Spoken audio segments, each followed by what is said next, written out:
ధన్మణి sweet corn curry పెట్టాను కదా నీకు ఇప్పుడు పుల్కా స్వీట్ కార్న్ కర్రీ ఎలా ఉంది? చాలా బాగుందండి. టేస్ట్ ఎలా ఉంది? బాగుందా? బాగుంది. తినొచ్చు కదా? తినొచ్చు.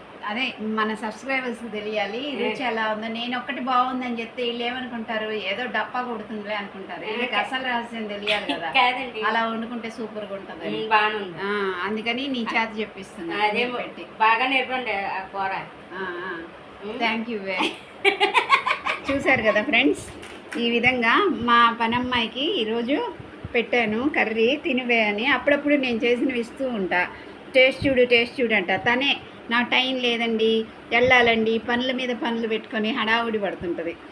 నేనైతే నేను చేసుకున్న ప్రతిదీ టేస్ట్ చూడు, తిను, ఆరోగ్యంగా ఉంటావా అని ఇస్తానన్నమాట. కానీ తను పని ఉంది అని అంటుంది. సో చూసారు కదా ఇప్పుడు ఫీడ్బ్యాక్. నేను ఒక్కటి బాగుందని చెప్తే మీరు నమ్మరు, ఎదుటి వ్యక్తి